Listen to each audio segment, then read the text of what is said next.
안녕하세요. 저는 초등학생 아이를 키우고 있는 주부입니다. 결혼을 하고 몇 년 사이에 제 인생의 굴곡이 참 많았어요. 고작 몇 년인데 가슴이 벅찰 만큼 행복했던 순간도 있었고, 당장 세상에서 사라져버리고 싶을 만큼 우울했던 순간도 있었고, 감사한 일, 속상한 일, 억울한 일, 별의별 일이 다 있었습니다. 그 이야기를 좀 적어보려고 해요. 이제 완만히 올라가는 인생이 되기를 바라는 마음으로 제 이야기를 한번 들려드리겠습니다. 제가 26살 때 남편을 만나게 되었습니다. 저는 그때 직장에 다니고 있었어요. 제가 중학생 때부터 미술을 하다가 대학교도 디자인 관련 학과를 나왔거든요. 그리고 졸업 후에 곧장 연관된 직종으로 취업을 했습니다.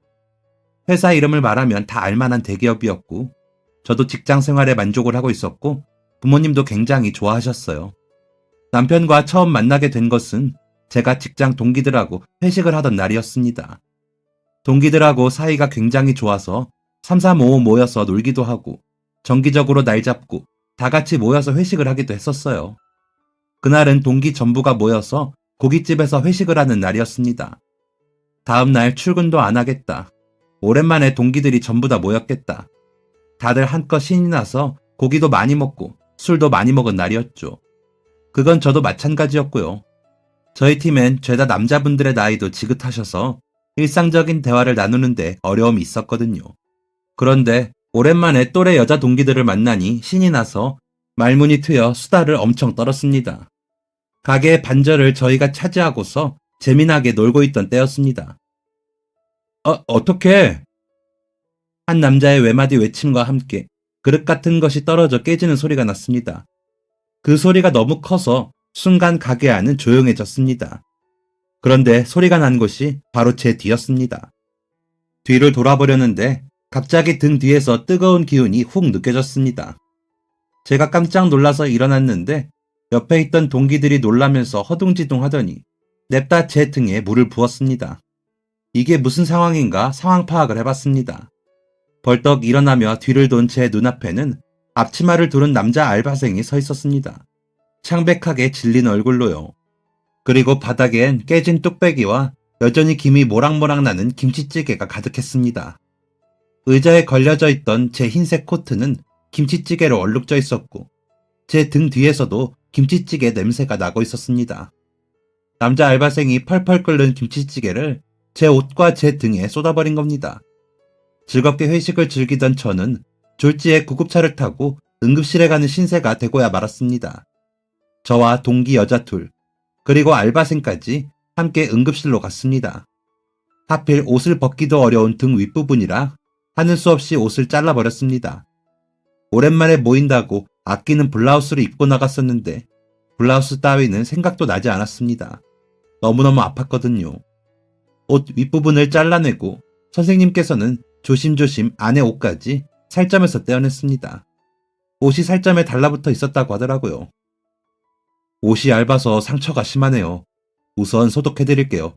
입원하시거나 입원하시는 게 불편하다면 계속 병원 내원하시면서 소독하셔야 합니다. 한숨이 푹 나왔습니다.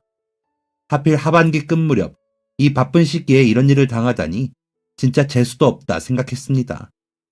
그러다 옆을 돌아보는데 고깃집 알바생이 안절부절해 하면서 초조한 표정을 짓고 있었습니다. 망연자실하기는 그쪽도 마찬가지인 것 같았습니다. 이거 제 명함이에요. 세탁비는 괜찮지만 병원비는 받는 게 맞겠네요. 연락 주세요. 알바생이 안절부절해 한들 뭐 어쩌겠습니까?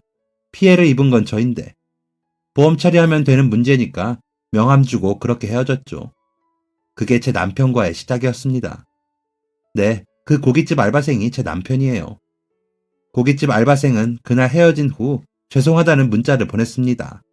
병원비에 세탁비까지 모두 주겠다는 말과 함께요. 응급실에서는 말 한마디를 안 하고 있길래 뭐지 싶었는데 경우가 없는 사람은 아니구나 생각했습니다. 병원비도 잘 받고 세탁비까지 잘 받고 그렇게 다시는 볼 일이 없을 줄 알았습니다. 그런데 그 사건이 있고 한 두어 달 지난 후였나? 과장님이 저희 부서 사람들끼리 한잔 하자고 해서 회식을 하게 되었는데 회식 장소가 그 고깃집인 거예요. 그래서 그때 다시 마주치게 되었죠. 저희 부서 사람들이 술을 엄청 잘 먹거든요. 겁없이 넙죽넙죽 받아먹다가 훅 가기 때문에 중간에 몰래 바람 좀 쐬어주러 나가곤 해야 합니다. 회사 다니면서 생긴 요령이죠.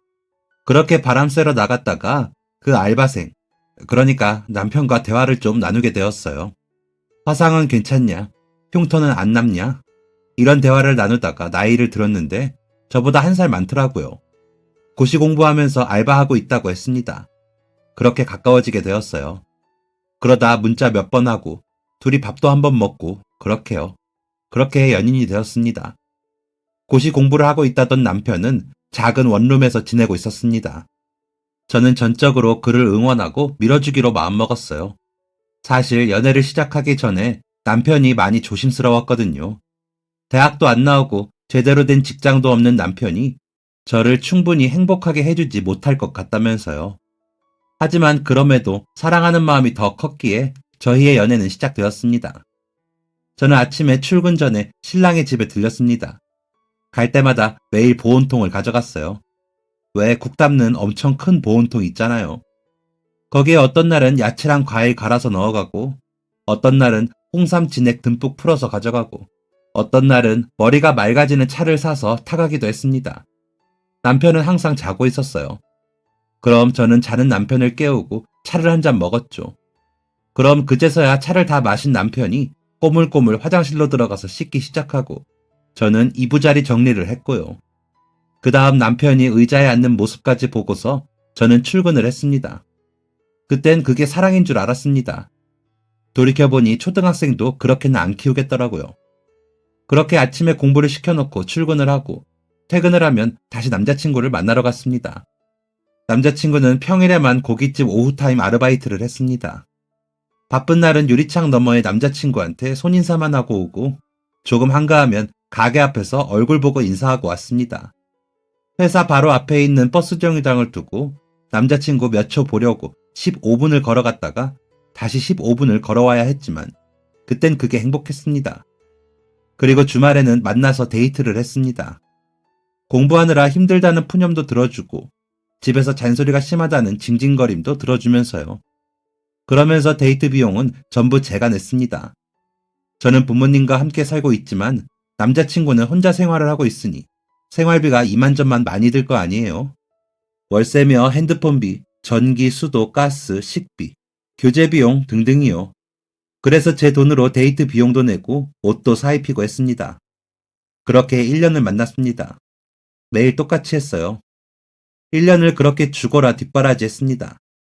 그런데 결국 포기하더라고요. 나는 진짜 공부는 아닌 것 같아. 그래도 3년을 넘게 했는데 좀 더 해보는 게 좋지 않을까? 공무원 아무나 되는 줄 알아? 아, 됐어. 나도 할 만큼 했어. 아, 나 이제 뭐 해먹고 사냐? 스스로 포기해놓고 스스로를 자책하며 신세한탄하는 꼴이 지금 생각해보면 진짜 찌질하게 짝이 없는데 그땐 연민의 감정이 몰아쳤습니다. 이 남자를 어떻게 해서든지 도와줘야겠다고 생각했습니다. 그런데 딱히 방안이 떠오르지를 않더라고요. 그때 남자친구가 그동안 너무 공부만 했다면서 좀 쉬고 싶다고 했고 저는 제 돈으로 남자친구 여행도 보내줬습니다. 머저리도 이런 머저리가 따로 없죠. 돌아와서도 한동안 남자친구는 띵가띵가 놀았습니다. 처음엔 제가 돈 지어주면 고맙다고 말이라도 했는데 나중엔 그냥 당연하게 돈 받아가더라고요. 제가 무슨 ATM이라도 되는 것처럼요. 아무튼 그러다가 남자친구가 취직을 했습니다. 진짜 느닷없이요. 무슨 회사인데? 그냥 아는 형이 다니는 회사에 추천받아서 들어간 건데 그냥 물건 파는 거래. 정수기 이런 거. 영업이야, 영업. 영업은 한 번도 해본 적 없는 사람이 그저 아는 형이 돈 많이 버는 모습 보고 쫓아 들어갔더라고요. 뭐 본인이 선택한 거니까 한번 해봐라 하고 냅뒀죠. 결과는 뻔했습니다. 남 앞에서 능청스럽게 말도 못하고 아부는 더욱 못하는 남자친구는 인센티브는 단 한 번도 손에 쥐어본 적 없고 직장인 평균 월급에 한창 못 미치는 기본급만 받아왔습니다. 그렇게 3개월을 일하다가 어찌어찌 같은 회사 다른 부서로 들어가게 되었습니다. 그제야 겨우 월급다운 월급 받으면서 회사 다녔죠. 그렇게 반년 정도 일하다가 저희는 결혼을 하게 되었습니다. 웃기죠. 그런 사람 뭘 보고. 그땐 진짜 눈에 뭐가 씌워져 있었나 봅니다. 부모님 반대도 장난 아니었습니다. 저희 아버지가 당시 대학교에서 학생들 가르치시는 교수였습니다. 어머니는 책을 쓰시는 분이셨고요. 두 분 사이에서 첫째 딸로 태어난 저는 정말 많은 사랑을 받고 자랐습니다. 어머니가 책을 쓰시기는 했지만 집에서 작업을 하셔서 거의 가정주부나 다름없었어요. 매일 학교 끝나면 어머니가 해주시는 맛있는 밥을 먹었고 모르는 숙제를 아버지가 봐주셨습니다. 가족 여행도 종종 다녔어요. 해외도 간 적이 몇 번 있고요. 저 고등학생 때는 1년 동안 어머니랑 둘이 영국으로 유학도 다녀왔습니다. 그렇게 두 분은 저에게 지극정성이셨고 제게 거는 기대도 크셨고 저를 많이 존중하고 아끼셨어요. 그러니 두 분 마음에 제 신랑감이 차지 않으셨겠죠. 학벌이나 집안 환경을 떠나서 직업이 변변찮은 게 가장 탐탁치 않으셨을 겁니다. 거기다가 사람이 싹싹하길 하나요? 인품이 훌륭하길 하나요? 어딘가 껄렁껄렁하고 나사 하나 빠진 듯 구는 그 남자가 영 못 믿어오셨던 것 같습니다. 게다가 저희 시댁에 시아버지가 안 계시거든요. 시어머니 혼자서 힘들게 남편을 키우셨습니다. 그게 잘못된 건 아닌 걸 알지만 그래도 자식을 보내야 하는 부모님 입장에서는 또 그게 아니잖아요. 하지만 당시 눈에 뭐가 씌어져 있던 저는 부모님의 말이 하나도 들려오지 않았습니다. 너 그런 놈이 뭐 좋다고 만나? 보는 눈이 그렇게 없어? 너 평생 그놈 뒷바라지만 하면서 살 거야? 아빠, 자꾸 놈놈 하지 마. 그 사람도 귀한 남의 자식이거든. 내가 뒷바라지를 하던 말던 난 그 사람이랑 결혼할 거야. 부모님 속도 모르고 그렇게 바락바락 우기면서 저는 끝끝내 그 결혼을 하고야 말았습니다. 제 무덤을 스스로 파서 들어갔던 바보 같은 날이었죠. 남편은 생활력이 아예 없는 사람이었습니다. 그리고 돈의 개념 또한 없었고 무지했습니다.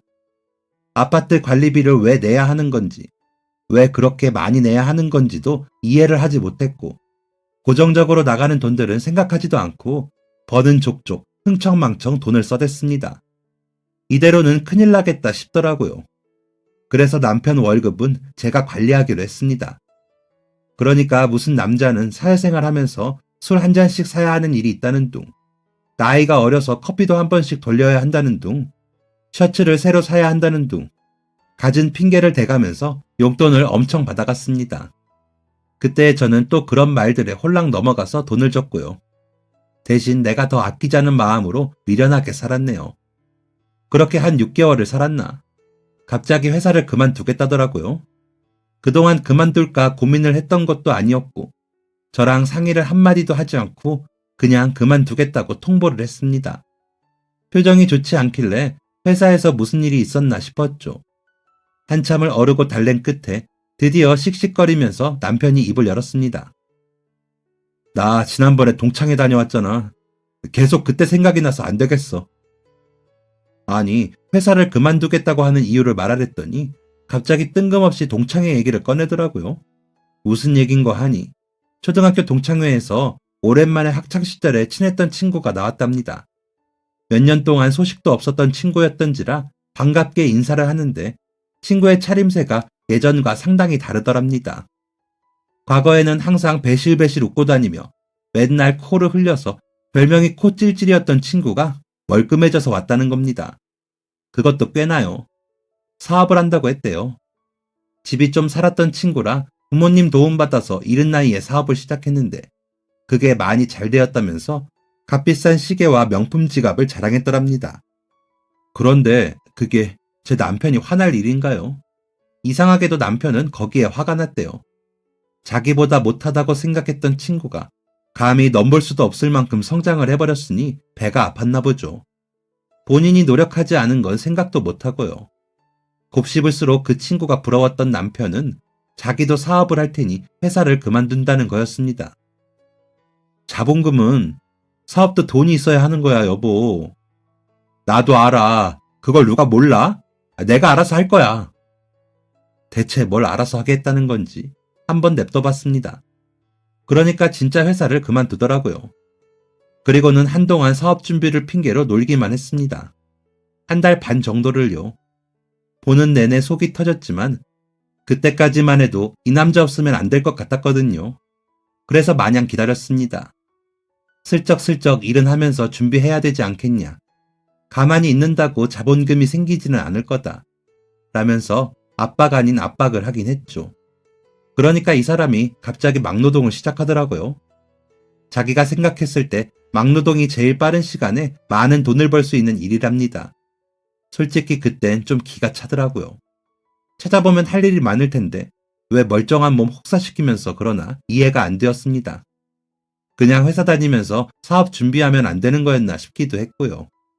그러던 어느 날 저희 친정엄마가 저희 집에 놀러 오셨고 그때 남편이 막노동을 한다는 것을 알게 되었습니다. 저희 엄마 속이 말이 아니라는 것은 표정만 봐도 알 수 있었습니다. 엄마가 그날 공사장에 먼지를 뒤집어 쓴 남편의 모습을 보고 충격을 받으셨는지 집에 가셔서 곧장 알아놓으셨습니다. 아버지가 전화로 엄마 무슨 일 있었냐고 여쭈셔서 알게 되었어요. 제가 상황을 설명드리니까 황당하기는 아버지도 마찬가지셨습니다.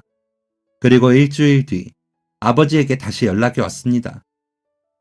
아빠가 돈 대줄 테니까 무슨 사업할 건지 나한테 와서 얘기하라고 해. 아버지가 사업자금을 주신다고 하더라고요. 안 그래도 된다고 저희가 알아서 해보겠다고 했는데 아버지가 진짜 괜찮은 생각이 있으면 사업해보는 것도 나쁘지 않을 거라면서 한번 얘기나 해보자고 하셨습니다. 아버지도 그만큼 제 남편을 어느 정도는 믿고 계셨던 거죠. 남편과 저는 다음날 저녁 친정에 가서 저녁 식사를 했습니다. 남편의 태도는 사뭇 진지했습니다. 남편은 고깃집에서 아르바이트를 했던 경력을 살려서 고깃집을 운영해보고 싶다고 했습니다. 괜찮은 2층짜리 상가 매물도 봤다고 하더라고요. 가족 단위로 외식하러 나오는 손님들을 겨냥해서 갈비를 팔아보고 싶다고 했습니다. 고기 대주는 거래처들도 몇 군데 추려 놓았더라고요. 예상외로 철저하게 준비해서 왔더군요. 남편의 얘기를 한참 듣던 아버지가 알겠다면서 필요한 경비를 모두 대주신다고 하셨습니다. 보증금과 인테리어 비용, 그 외 식자재나 가구 등 가게 오픈하기에 필요한 모든 것들을 말이죠. 식사 마치고 집에 가는 내내 남편이 자기는 부모복이 없는데 대신 장인어른 복이 있다면서 평생 효도하고 잘하겠다면서 오두방정을 떨었습니다. 그때까지는 정말 앞으로 찬란한 미래들만이 저희를 반겨줄 줄 알았습니다. 한 달 반의 공사를 끝내고 드디어 식당이 오픈을 했습니다. 호기롭던 남편은 다시 겁쟁이가 되었습니다. 홍보를 어떻게 해야 하는지도 몰랐고 가게 운영을 어떻게 해야 하는지 직원들 관리는 어떻게 해야 하는지 위생적인 부분, 안전관리 등 아무것도 할 줄 아는 게 없었습니다. 무능한 사장의 일처리를 대신해야 하는 사람은 바로 저와 저희 시어머니셨습니다. 저희 시어머니 정말 대단하신 분입니다. 남편이 초등학교 들어가기도 전에 사고로 시아버지가 돌아가셨습니다. 그때부터 시어머니가 혼자 남편을 키워냈어요. 대충 예상은 했지만 남편이 학창시절에 말도 못하게 속을 썩였다고 했습니다. 밖에서 우당탕 뛰놀고 친구랑 싸우고 이런 것만 하면 다행인데 시어머니한테 진짜 못되게 했다고 하더라고요. 말도 나쁜 말만 골라서 하고 대못 박는 짓은 다 하고 다녔답니다. 어릴 때부터 시어머니를 창피하게 생각했고 홀어머니 밑에서 자란 것을 부끄러워한 남편은 시어머니를 어머니 취급하지도 않았대요. 저도 이건 남편이랑 살다가 나중에 시어머니 입에서 듣게 된 것이었습니다. 그런데 대충 알고 있었습니다. 남편이 시어머니를 대하는 태도에서 딱 나왔거든요. 엄마가 뭔데 끼어드냐는 둥, 엄마는 뭘 알고 떠들으라는 둥, 모르면 빠져라, 늙었으면 말을 줄여라, 해준 게 뭐가 있냐, 돈 없이 낳아놓고 키운 게 자랑이냐, 이런 심한 말을 그냥 아무렇지 않게 했습니다. 자세히 적기도 힘든, 입에 담기에도 거북한 더 심한 말들이 상당했어요. 그런데도 저희 시어머니는 항상 대꾸도 하지 않고 가만히 계셨습니다. 틀린 말 없다면서요. 없이 키워서 애가 삐뚤어진 것 같다며 오히려 당신을 자책하셨습니다. 미련할 정도로 착한 그 모습을 보고 있으면 저를 보고 있는 기분이 들어서 더 시어머니께 마음이 갔습니다. 가게가 오픈하고 시어머니는 가게로 매일같이 출근을 하셨습니다. 어머니, 힘드신데 쉬시지 뭐하러 또 나오셨어요. 아이고, 내가 가진 게 없어서 아무것도 해줄 게 없는데 일손이라도 거들어야지. 그렇게 어머니는 주방에서 반찬도 만드시고 설거지도 하시고 청소도 하시면서 일을 도우셨습니다.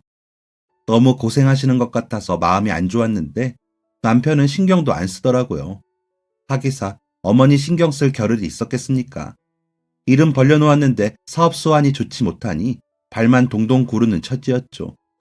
남편은 마케팅이고 뭐고 하나도 모르고 해볼 생각도 없었습니다.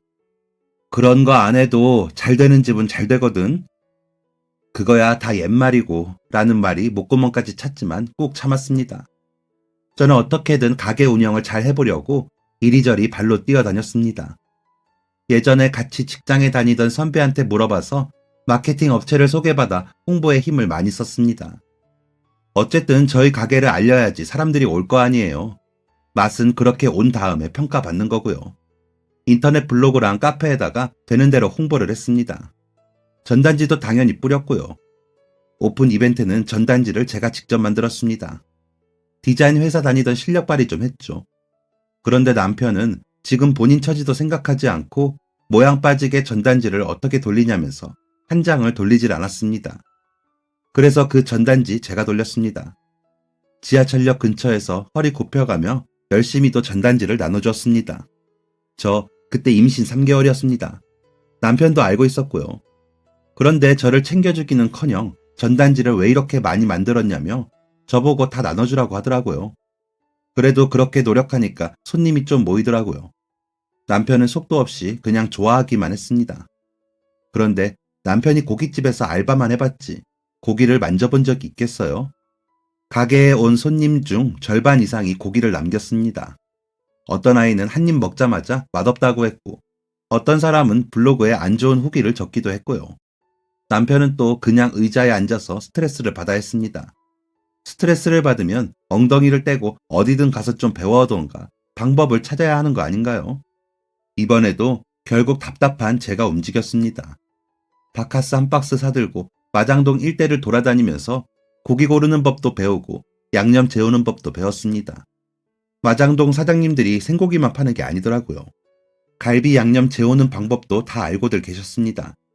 저는 사장님들한테 배운 비법들을 가게에서 직접 해봤습니다. 밤새워서 시어머니하고 둘이 양념 종류별로 만들어서 하루 숙성, 이틀 숙성 이렇게 다 비교해보면서 맛보고 했습니다. 진짜 그때 시어머니하고 가게에서 자면서 일했습니다. 가게 구석탱이에서 담요 겨우 덮고 서너 시간 자고 일어나서 일하곤 했습니다. 그렇게 노력한 끝에 저희 입맛에 딱 맞는 갈비 양념 맛을 찾아냈습니다. 땀 한 방울 흘리지 않은 남편이 고작 양념 맛 하나 내는데 뭐 일이 오래 걸리냐면서 타박을 했습니다. 그땐 진짜 기가 차더라고요. 그래도 가게가 잘 되니까 참을만 했습니다. 남편은 카운터에 앉아서 돈만 만지고 있고 시어머니랑 저는 가게에서 이리 뛰고 저리 뛰면서 데이고 상처 입으며 일했습니다. 정말 눈물이 날 만큼 힘들었지만 가게가 잘 되는 게 저희 가족의 행복일 거라고 생각했습니다. 그리고 곧 태어날 저희 아이에게도 그래야 좋을 거라고 생각했습니다. 저는 만삭 때까지도 일했습니다. 아기 낳기 전날까지도 일했습니다. 퉁퉁 부은 다리로 뒤뚱뒤뚱 걸으면서 고기를 날랐습니다. 남편은 좀 쉬라는 말 한마디를 안 하더라고요. 오히려 제가 출산하고 쉬면 직원 한 명 구해야 하는데 그럼 생돈 날라가게 생겼다고 아까워했습니다. 아무튼 그렇게 제가 출산을 하고 저에게도 쉼이라는 게 잠시 찾아왔죠. 친정엄마가 조리를 도와주셨습니다. 그런데 남편이 그 그지 같은 성격에 술도 좋아해요. 술을 정말 매일 마셨거든요. 혼자서든 누구를 만나서든 말이죠. 신생아가 집에 있는데 매일 별다른 이유도 없이 술을 퍼먹고 들어오니 아니면 멀쩡히 들어와서도 술을 퍼먹고 있으니 친정엄마의 속은 아마 타들어갔을 겁니다. 그래서 제가 오히려 죄송해서 한 2주 되었을 때 친정엄마를 댁으로 돌려보냈어요. 딸이 못 사는 꼴 보여드리기가 죄송해서요. 그때부터 혼자 애 키우기가 시작되었습니다. 애 낳은 지 얼마 되지도 않아 몸도 성치 않은데 남편이란 인간은 도와줄 생각도 없더라고요. 집안일은 원래부터 안 했고요. 집안일 하랴, 애 보랴, 술 취해 들어온 남편 뒤치다꺼리 하랴, 일할 때보다 훨씬 더 힘든 하루하루였습니다. 오로지 아이 보고 힘을 냈습니다. 이 애 때문에 내가 산다 생각하면서 열심히 살았습니다. 그렇게 아이를 돌쯤 키운 어느 날 친정 아버지한테 전화가 왔습니다. 어떡하냐, 네 동생 사채 썼다. 아버지의 그런 목소리는 처음이었습니다. 그렇게 불안한 목소리는 정말 처음 들었습니다. 무언가 크게 잘못되었구나 싶어서 아이를 안고 친정으로 달려갔습니다. 제게는 남동생이 한 명 있습니다. 어릴 땐 똘똘하고 야무진 아이였습니다.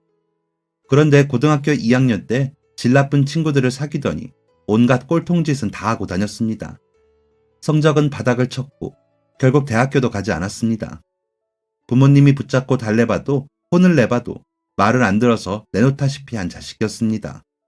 성인이 되어서는 오토바이 배달을 하면서 방황하더니 제가 결혼할 때쯤 옷가게에서 일을 한다고 들었습니다. 그런데 그 동생이 사채를 썼다는 겁니다. 한두 푼이 아니었습니다. 꽤 큰 금액이었습니다. 사채를 받은 지도 몇 년이 되었던지라 빚도 말도 안 되게 불어나 있는 상태였습니다. 어머니는 충격으로 쓰러져서 구급차에 실려가시고 아버지는 동생을 가만 안 두겠다고 하시고 동생은 무릎 꿇고 대꾸도 하지 않았습니다. 아빠한테 말해서 제가 어떻게 해볼게요. 그동안 가게에서 번 돈이 얼만데 반절 정도는 저희가 내줄 수 있을 거라고 생각했습니다. 충분하다고 생각했습니다.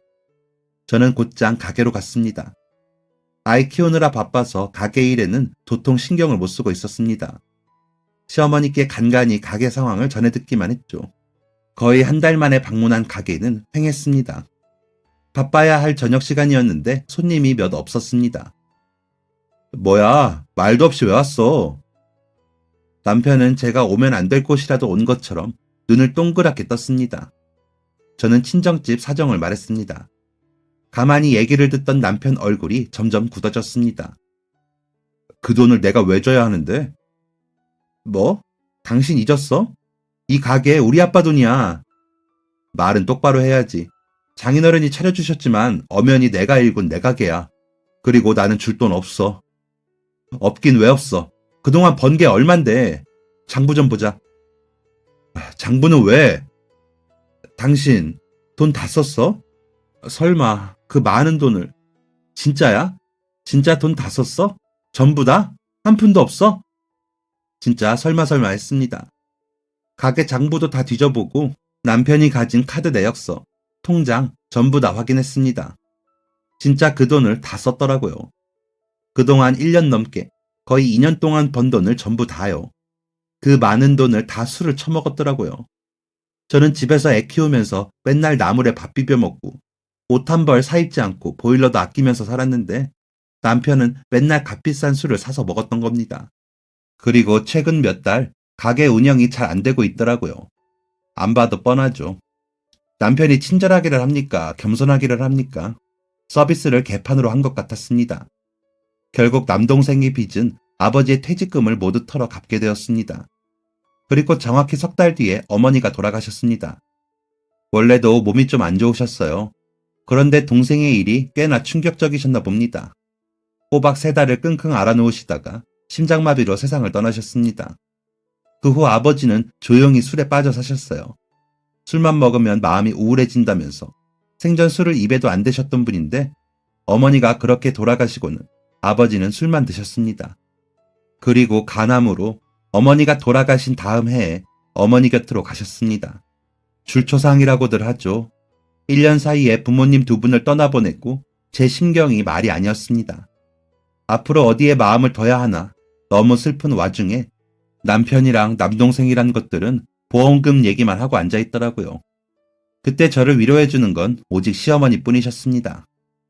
시어머니는 부모 없이 자란 서름을 누구보다 잘 안다며 더 늦게 알아도 될 것을 왜 이리 일찍 알아서 마음고생을 하냐며 저를 위로해 주셨습니다.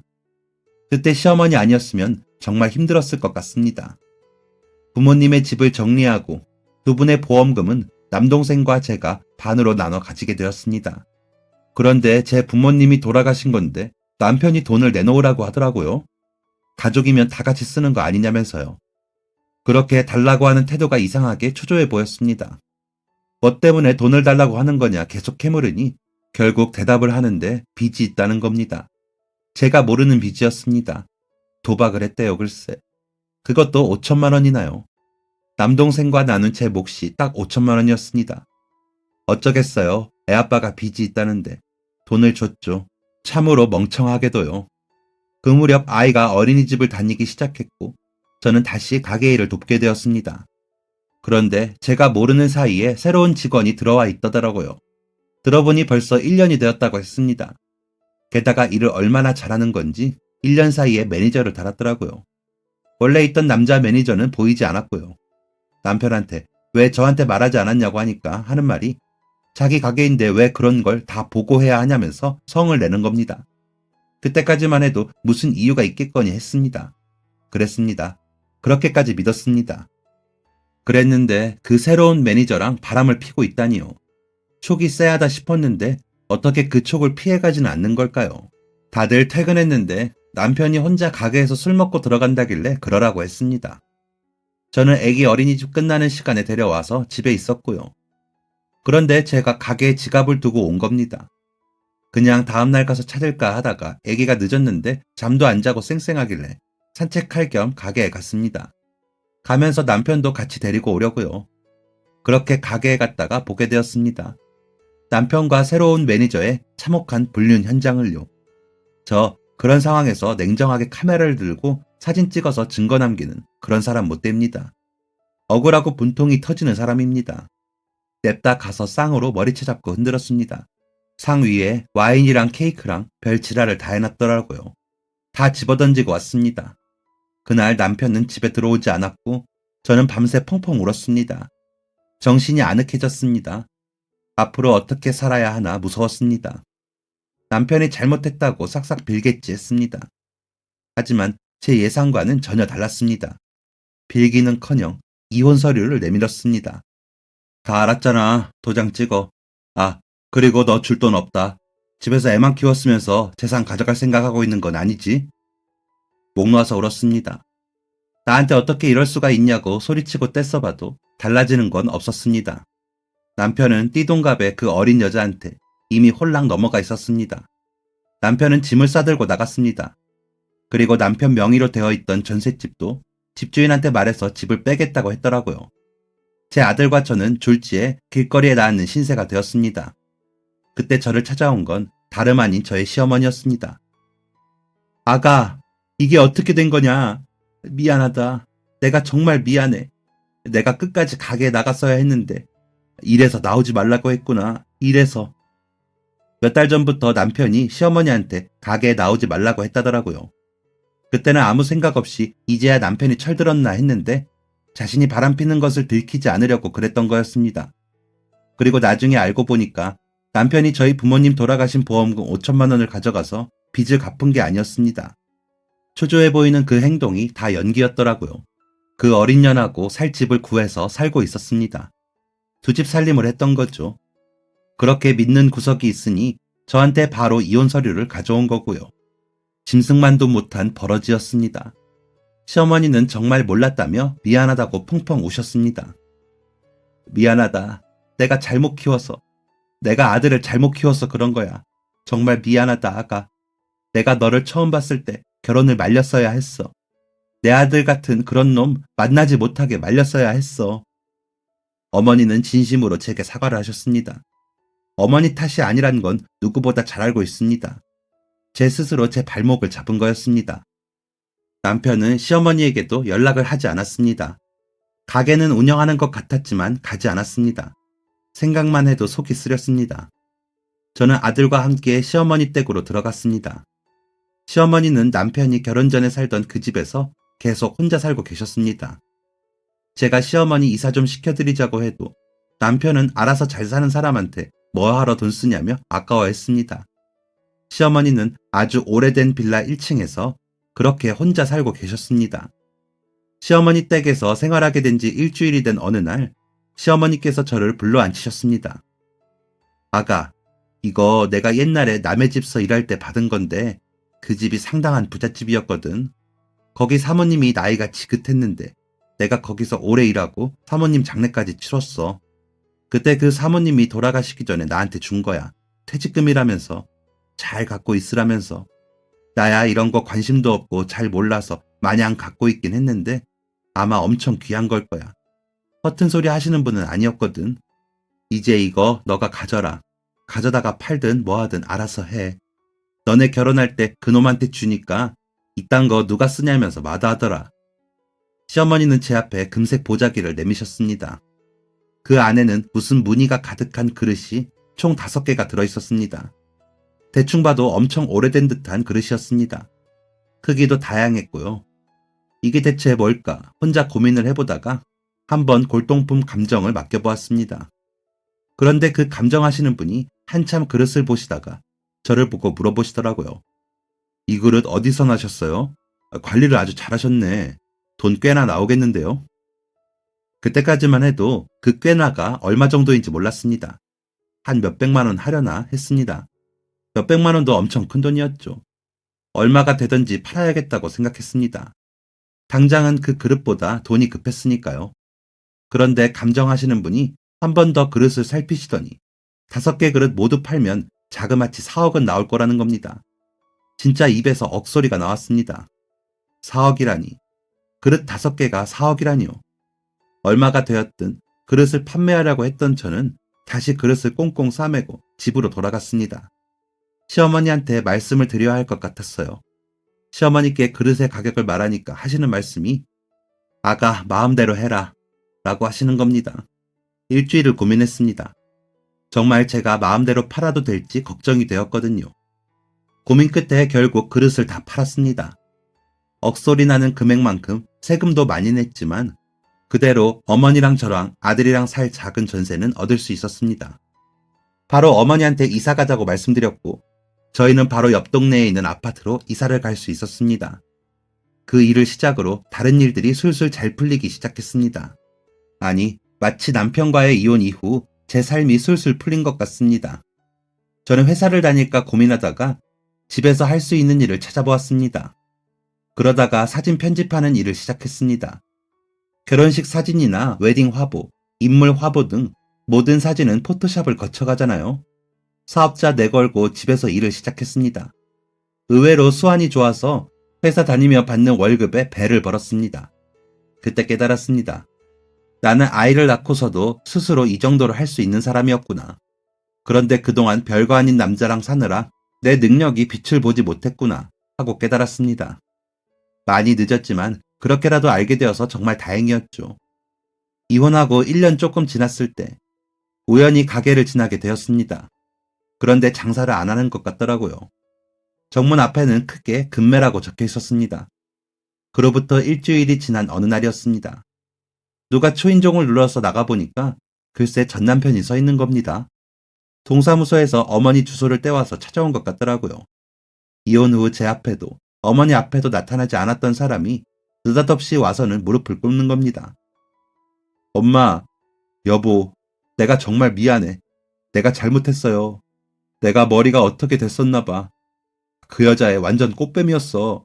나 다 망했어. 가게도 망했고 아무것도 없어요 이제. 내가 이제 진짜 잘할 테니까 한 번만 용서해주라. 응? 저 한 번만 봐주세요 엄마. 내가 이제부터라도 진짜 정신 차리고 살게요. 네? 제발 용서해주세요. 진짜 양심이 전혀 없구나 생각하고 있는데 어머니가 성큼성큼 주방으로 가셨습니다. 그러더니 갑자기 굵은 소금을 통째로 가져와서는 전 남편한테 마구 뿌리셨습니다. 그러다가 그렇게는 분이 안 풀리셨는지 그냥 전 남편 머리 위에 와르르 쏟아버리셨습니다. 꺼져, 이 버러지만도 못한 놈아. 누가 네 엄마고 누가 네 여보야? 다 가지고 있을 땐 버리더니 다 잃으니까 돌아오냐? 진짜 창피하다 창피해. 다시는 찾아오지 마. 시어머니가 화내시는 모습은 처음이었습니다. 남편도 충격을 받기는 마찬가지였나 봅니다. 소금을 맞으면서 어버버거리더니 눈시울을 붉히며 도망치듯 나갔습니다. 그리고 다시는 저희 앞에 나타나지 않았습니다. 사람 일 모르는 거라지만 이렇게까지 예상 밖으로 제 인생이 흘러갈 줄은 몰랐습니다. 항상 현명할 줄 알았던 제가 사랑에 눈이 멀어 그렇게나 이상한 남자를 선택할 줄도 몰랐습니다. 부모님이 돌아가실 거라는 건 정말 전혀 예상하지 못했고요. 시어머니와 함께 살게 될 줄도 꿈에도 몰랐습니다. 그리고 이렇게 갖은 예상 밖의 난관을 겪고서도 이렇게 씩씩하게 다 이겨내고 아이도 잘 키우게 될 줄도 예상 못했습니다. 앞으로도 제 인생은 이렇게 예상 밖의 일들로 채워지겠죠. 이왕이면 예상 밖의 나쁜 일보다 좋은 일이 훨씬 더 많았으면 하네요. 무슨 일이 되었건 사랑하는 제 아들과 저희 시어머니가 제 곁에 있다면 언제나 씩씩하게 이겨낼 자신이 있습니다. 우리 가족 항상 행복만 하기를 바라며 이만 글 마치겠습니다. 지금까지 사연 들어주셔서 감사합니다. 사연이 재밌으셨다면 구독과 좋아요를 눌러주세요. 감사합니다. 안녕히 계세요.